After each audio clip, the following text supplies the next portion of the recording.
Gálatas, capítulo 2, do verso 11 ao 14, nos diz assim: quando, porém, Cefas, e Cefas aqui é Pedro, veio a Antioquia, resistir-lhe face a face, porque se tornara repreensível. Com efeito, antes de chegarem alguns da parte de Tiago, comia com gentios. Quando, porém, chegaram, afastou-se e, por fim, veio a apartar-se, temendo os da circuncisão. E também os demais judeus dissimularam com ele, a ponto de o próprio Barnabé ter se deixado levar pela dissimulação deles. Quando, porém, vi que não procediam corretamente, e aqui é interessante que Paulo não é um mero comportamento moral, mas Paulo fundamenta. Eles não procediam corretamente segundo a verdade do Evangelho. Disse a Pedro, na presença de todos: se sendo tu, judeu, vives como gentio e não como judeu, por que obrigas os gentios a viverem como judeus? Meus irmãos, há pessoas que indiscutivelmente elas têm a capacidade de tirar o melhor de nós. Parece que elas têm um dom, um carisma, um talento para tirar aquilo que há de melhor de nós. Eu me lembro ainda no ano de 2004, o ano em curso, eu tinha uma tese para desenvolver no TCC. Quem já fez faculdade sabe que é o transtorno de conclusão de curso. E isso tem no seminário também. E já no terceiro ano a gente começa a pensar nesse sofrimento. E eu tinha claramente o que eu precisava desenvolver ao longo daquele ano, mas por conta de um orientador nada evangélico, por assim dizer, o meu trabalho seria um desastre. Se passasse no seminário, eu seria reprovado no presbitério. E eu precisei dar uma guinada, uma mudada de tema assim, da noite para o dia. Para os irmãos terem ideia, o meu trabalho de conclusão de curso foi feito em um mês. Trabalho que era para 2 anos, eu fiz em um mês, porque eu precisei mudar a temática. E eu lembro que em 2004 eu estava para desistir de fazer o trabalho, por conta do tempo. Havia perdido o tempo, eu pensei, não, agora eu vou desistir e no ano que vem eu vou para a repescagem, faço, 2005 eu termino esse seminário. Eu lembro que um amigo, já pastor, foi me visitar na casa da minha mãe ainda. Ele disse: não, você vai terminar esse trabalho, e você vai terminar esse trabalho esse ano. E foi tipo um coach de plantão, sabe? Ele deu aquela palavra de encorajamento. Falei: quer saber, eu vou terminar esse trabalho mesmo. Eu lembro que eu fiz o trabalho, na época, eu pesava uma média de 70 quilos. Quando finalizei o trabalho, pesei quase 60 quilos, nessa altura. Era uma vareta, né? Hoje eu peso 85, para os irmãos terem ideia da diferença. Então foi assim, ele conseguiu tirar o que havia melhor de mim naquela circunstância, para concluir o seminário. Mas por outro lado, há pessoas que conseguem tirar o pior de nós. Parece que certas amizades, certas influências te levam a pecar contra Deus e a pecar contra as pessoas. Eu não sei se você já teve de lidar com pessoas assim, que elas se transformam dependendo do tipo de pessoa que as cerca, do tipo de amizade que elas têm. Elas praticamente mudam de personalidade. Pessoas diferentes criam em nós reações diferentes. Talvez a mudança seja pelo medo, o chamado temor de homens, o medo de desagradar os homens. E muitas pessoas, conduzidas ou tomadas por esse medo, têm reações que às vezes vão contrariar as suas próprias convicções de fé.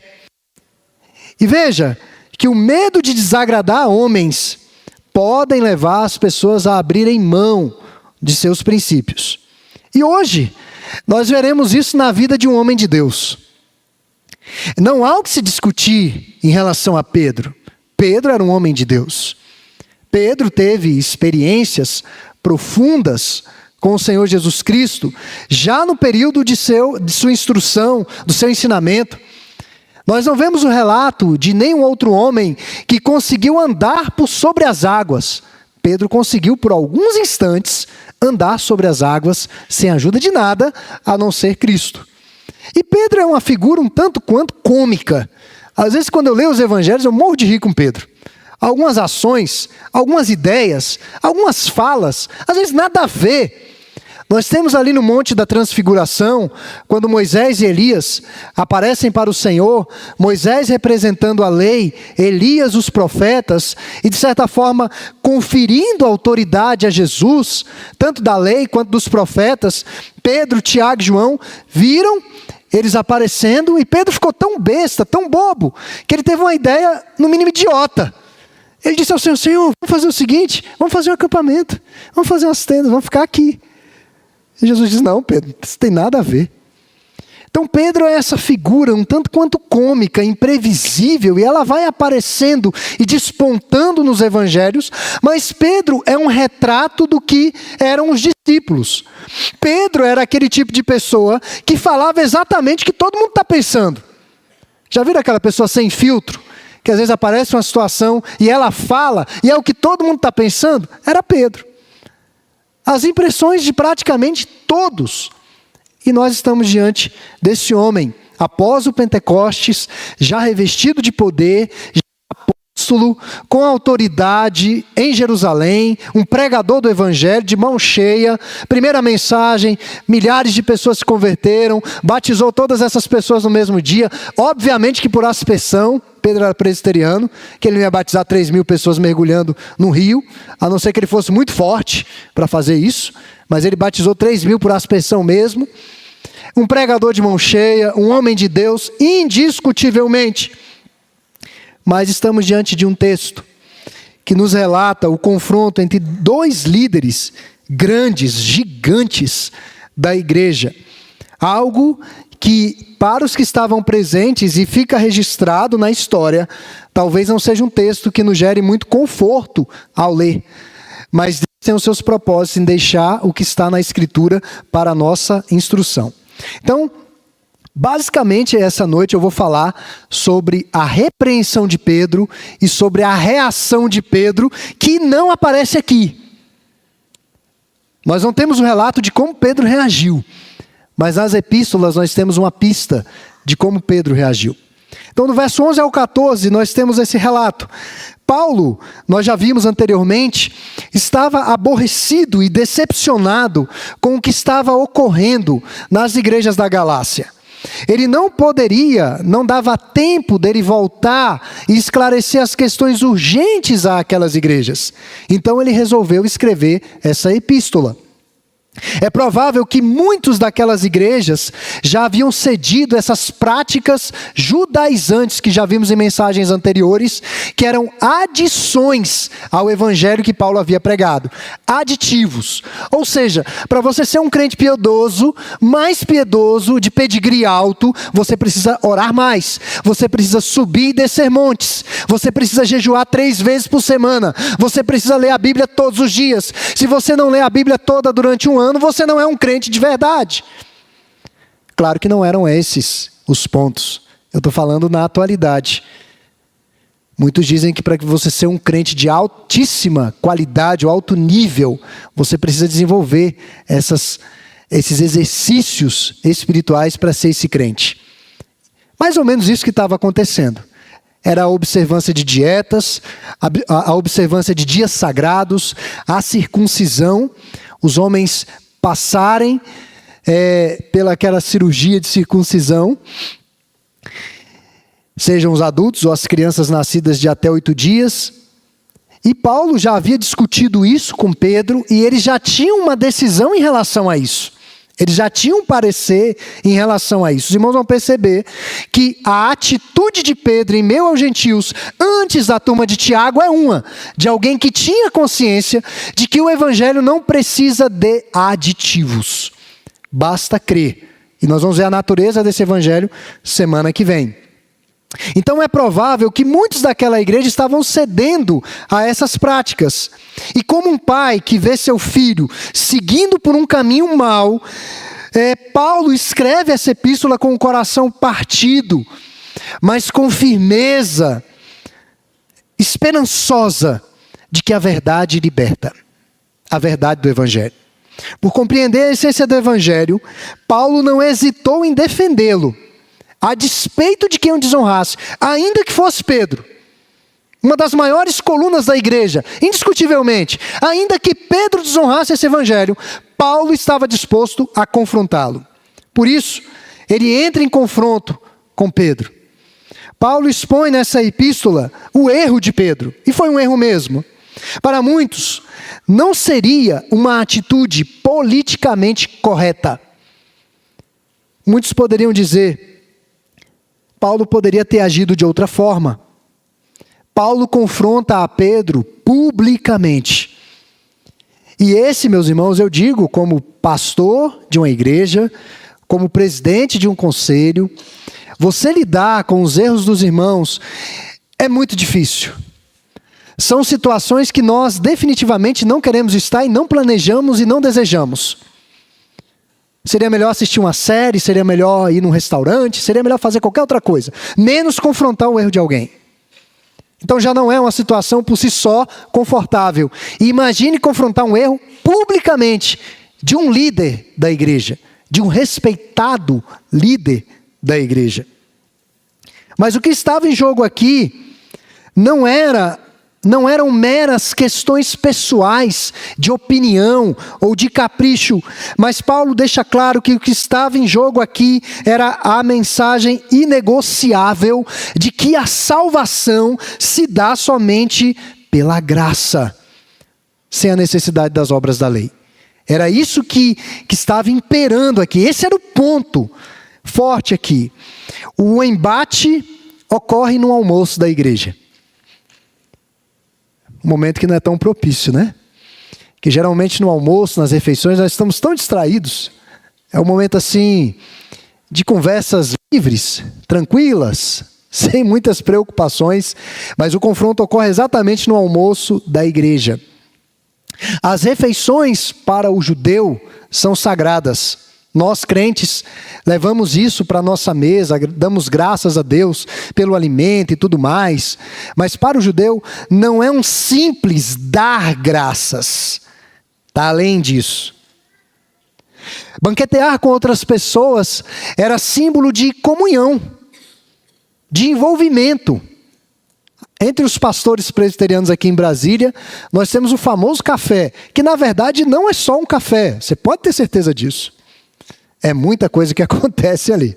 É pão de queijo, é bolo, etc. Você fala assim, vamos tomar um café. Quando vai ter uma pilha desse tamanho. Eu falo, mas não era um café?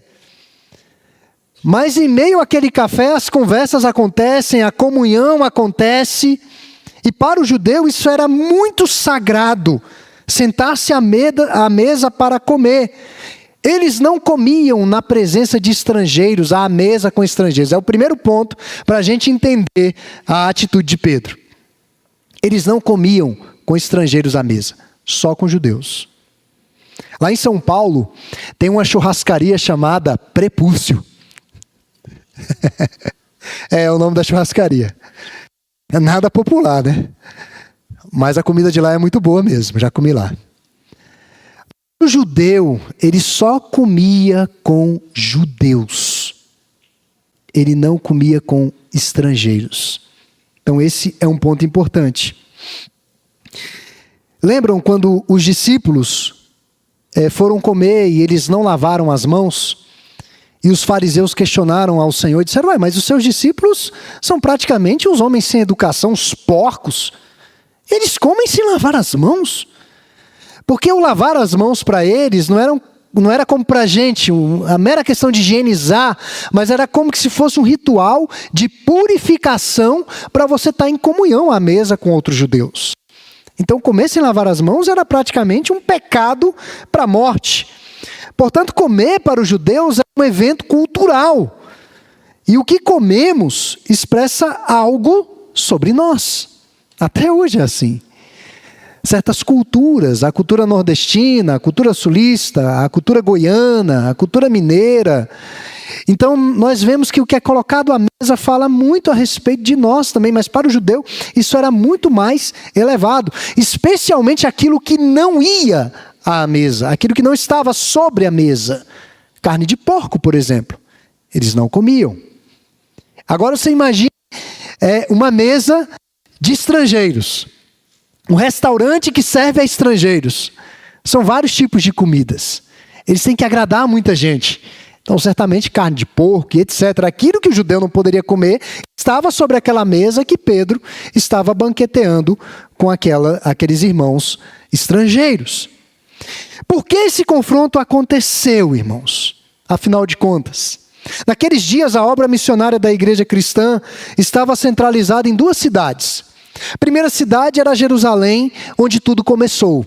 Afinal de contas, Jesus nasceu em Jerusalém, cresceu em Jerusalém, seu ministério terreno se desenrolou ali, ele escolheu 12 apóstolos ali, operou sinais e maravilhas, pregou o evangelho, foi morto, ressurgiu dos mortos, passou uns dias ensinando a respeito das doutrinas do reino, ascendeu aos céus e nasce uma igreja.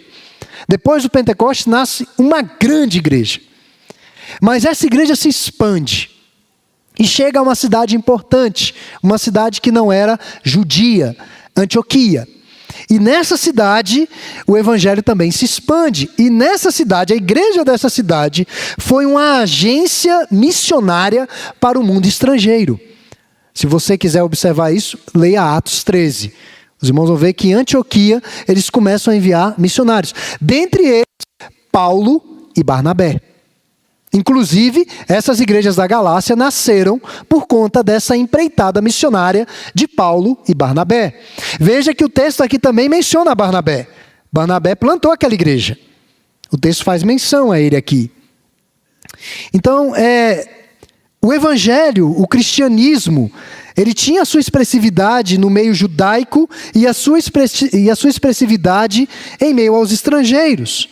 Não eram 2 evangelhos, mas havia ênfases e contextualizações diferentes. Pode ter certeza que o culto, a maneira como nós realizamos o culto aqui no Brasil, é diferente da maneira como o culto é realizado na África, em algumas regiões da África. O nosso culto vai terminar num certo horário previsível. Na África, um culto é 3, 4 horas. O mesmo evangelho. Contextualizações, expressividades diferentes, ênfases diferentes, mas o mesmo evangelho. Pedro fora realizar uma visita à igreja de Antioquia. Ele tinha consciência do que era o evangelho. Inclusive o evangelho aplicado aos gentios. Pedro era um apóstolo. Ele sabia perfeitamente que Deus não faz distinção de pessoas. É importante a gente lembrar daquele episódio de Atos 10, 11 a 15, que Pedro tem aquela visão de um lençol e ali descem alguns animais. E entre aqueles animais haviam animais reputados para os judeus como animais impuros. Pedro estava com fome. E Deus disse a Pedro: Pedro, pode matar e comer. Pedro disse: Senhor, como é que eu vou comer animal impuro? E Deus diz a ele: Pedro, como é que você diz que é impuro o que eu purifiquei? Então Pedro já havia aprendido que o problema não era a comida. A comida em si não carregava problema. Tanto que Pedro estava à mesa.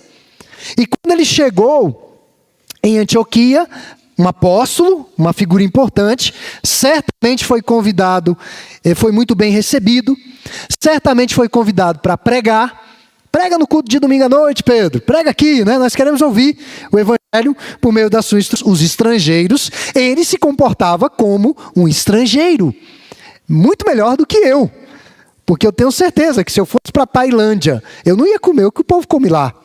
Pode ter certeza que não.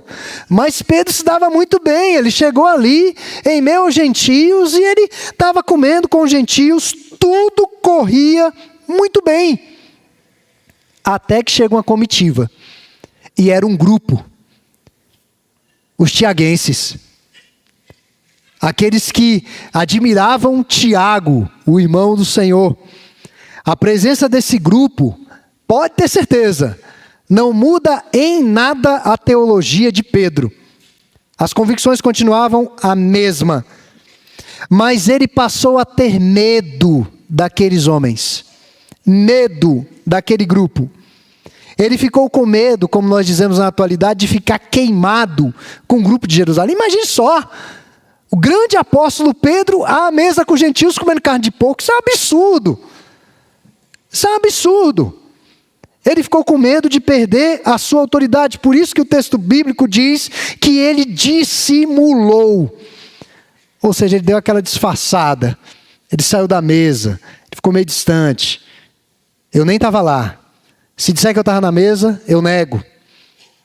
Estou aqui, tranquilo, para agradar o outro grupo. E o texto bíblico diz que a sua atitude foi imitada por quem? Barnabé. Um missionário, pregador do evangelho aos gentios. Talvez se a atitude de Barnabé fosse em Jerusalém, até que haveria uma ponta de compreensibilidade. Porque pregar aos gentios, aí chega um grupo gentílico e vê ele comendo na mesa dos judeus, talvez, né? Mas mesmo assim, até o próprio Barnabé foi levado pela dissimulação de Pedro. Porque era quem? Porque era Pedro. E daí, meus irmãos, por conta disso, Paulo o repreende publicamente. Paulo não perde tempo. Paulo não chama ele no cantinho. Paulo repreende publicamente, porque se tornou visível essa falha grave de Pedro. E aí eu quero convidá-los a abrirem a Bíblia em outro texto. Nós não temos aí imediatamente a reação do apóstolo, mas nós vamos falar um pouco aqui do que depreendemos em 2 Pedro 3,15.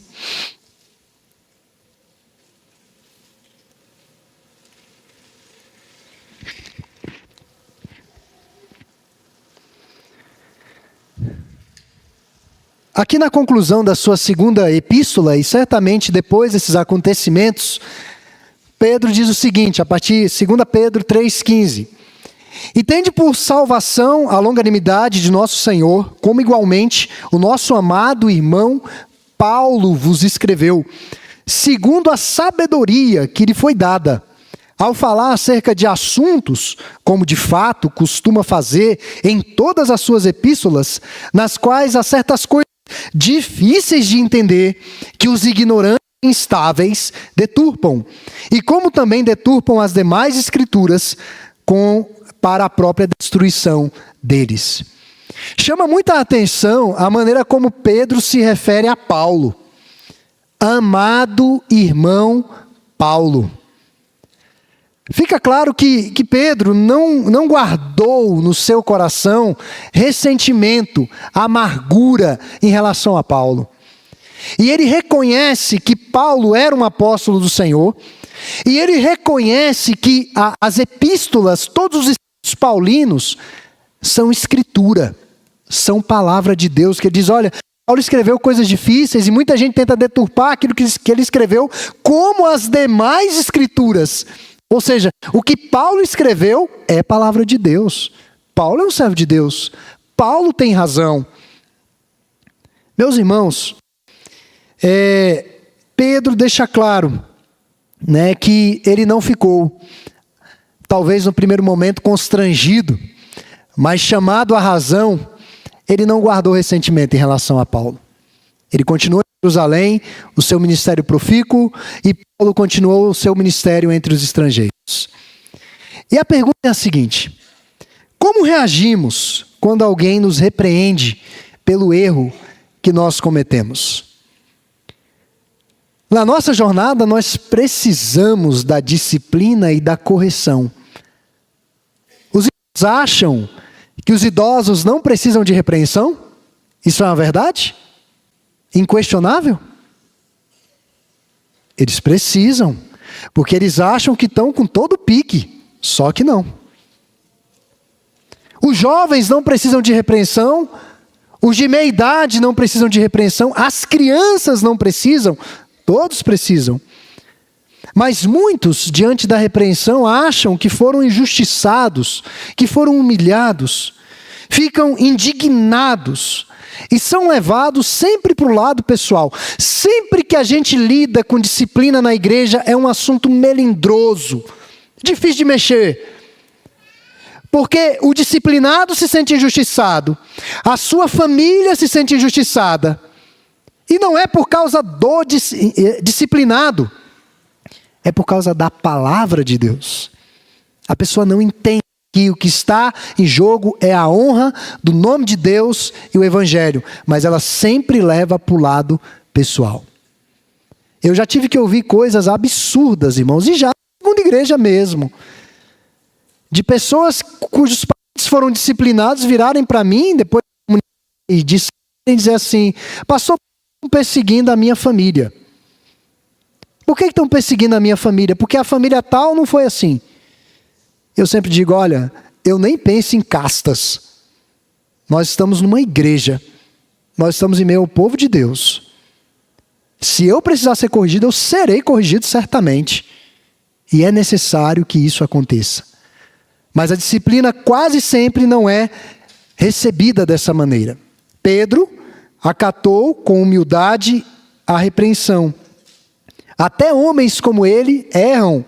O diferencial de Pedro é que ele se sujeitou à repreensão. Pedro soube reconhecer que Paulo fora um instrumento afinado com a vontade de Deus para corrigi-lo. Como é difícil ouvir isso de um disciplinado. Talvez você, igualmente a mim, sofreu muito nas mãos de uns pais que exageravam na disciplina. Ou na correção, né? No método. Realmente exageraram um bocado. Mas em dado momento da fase adulta eu eu agradecia ao meu pai. Não é agredir, né? É que às vezes as palavras se trocam. Mas eu agradeci ao meu pai por cada cintada. Meu pai trabalhava com cinto, ainda bem, né? Mas eu sei de situações aqui que trabalhava com o que tinha na mão. Era um chicote de cavalo, se era cabo de aço, né? O que tinha na mão.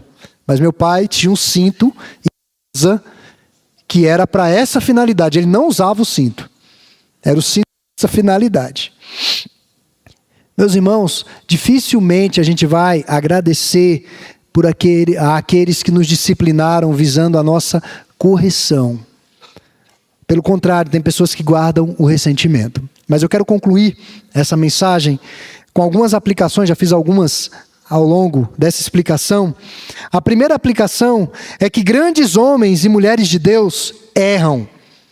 Grandes homens e mulheres de Deus erram. Pode esperar por isso. Isso deve nos alertar sobre o perigo de depositar a nossa esperança em homens. Grandes homens de Deus podem fazer grandes bobagens. Isso tem se repetido de forma constante.